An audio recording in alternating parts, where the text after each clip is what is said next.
मरुनगरी बीकानेर की कृषि उपज मंडी, यहाँ पर कौतूहल का विषय बना हुआ है आरटीओ की फ्लाइंग चेकिंग। जी हाँ, इसी परिसर में अवैध गाड़ियां, बसें, ये पार्किंग स्थल बना हुआ है एक तरह से अस्थायी रूप से, लेकिन ऐसा माना जा सकता है कि स्थायी पार्किंग ही बनता जा रहा है। फ्लाइंग आज आई है, आरटीओ हमारे साथ है, बात करते हैं। सर बताएं क्या कहेंगे पंड्या जी। मार्च माह के दौरान राजस्व वसूली के लिए हमने विशेष अभियान चला रखा है, जिसमें कई प्रकार के टैक्स डिफाल्टर, फिटनेस डिफाल्टर और आदि वाहन, जो यात्री वाहन है, भार वाहन है, कई जगह छुपे रहते हैं। और हमें विशेष सूत्रों से ज्ञात हुआ कि ऐसे कई अवैध वाहन जो कि बिना कर जमा कराए संचालित हो रहे हैं, विभिन्न जिलों के हैं और कृषि उपज मंडी या ऐसे यार्ड हैं जहाँ पे आते जाते रहते हैं। तो आज हमने विशेष अभियान चला रखा है, जिसके तहत अभी हमने 7 वाहन सीज किए हैं और यह अभियान हमारा लगातार जारी रहेगा। हमने कृषि उपज मंडी प्रशासन से भी वार्ता की है, सेक्रेटरी साहब साथ में ही हैं।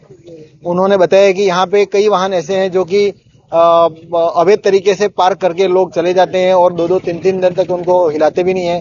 तो ऐसे अवैध पार्क करने वाले यात्री वाहनों के खिलाफ भी हम कार्रवाई करने जा रहे हैं, जो बिना फिटनेस, बिना टैक्स और बिना परमिट के यहाँ संचालित हो रहे हैं। रेवेन्यू की क्या उम्मीद माने हम यहाँ से यदि हम कार्रवाई कर रहे हैं तो अभी आज की कार्रवाई से हमें लगभग 7 से 8 लाख रुपए की अभी उम्मीद है कि हमने 1 घंटे में जो कार्रवाई की है उसके आधार पे हम कह सकते हैं कि 8 लाख रुपए प्राप्त होगी। इसी तरह की कार्रवाई जारी रहेगी बीकानेर की तमाम मंडियों में भी? बिल्कुल, सभी मंडियों में, सभी यार्डों में, सभी फैक्ट्री परिसर में आदि सब जगह हम जहाँ भी इस तरह की अवैध वाहनों की आवाजाही रहेगी, हम कार्रवाई करते रहेंगे।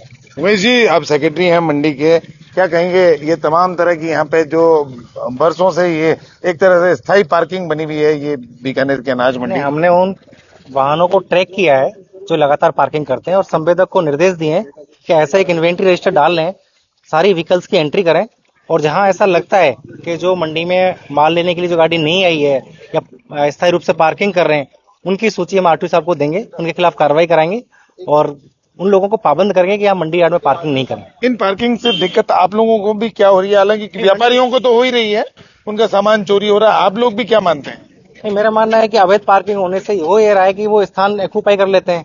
मंडी यार्ड में किसान आ रहा है तो दुर्घटना की आशंका की रहती है। तो मैंने आरटीओ साहब को निवेदन किया कि लगातार अपना फ्लाइंग स्क्वाड यहाँ रखेंगे तो निश्चित तौर से हमें सफलता मिलेगी और मंडी को इस जो पार्किंग लोग जो यूज कर रहे हैं अवैध रूप से, उनको पे ही अंकुश लग सकेगा। देखिए, निश्चित रूप से पार्किंग अवैध जो चल रही है उसके ऊपर अंकुश लग सकेगा। बड़ा प्रयास कहा जा सकता है कि बीकानेर के परिवहन विभाग के द्वारा, और उम्मीद ये की जा रही है कि आने वाले समय में यदि इसी तरह से कार्रवाई जहां होती रही तो निश्चित रूप से बीकानेर की इस एक क्लास मूंगफली की मंडी में शायद इस पार्किंग स्थल को हटाया जा सके और एक तरह से चोरियों पे भी रोका जा सकेगा। के सिंह, A1 टीवी, बीकानेर।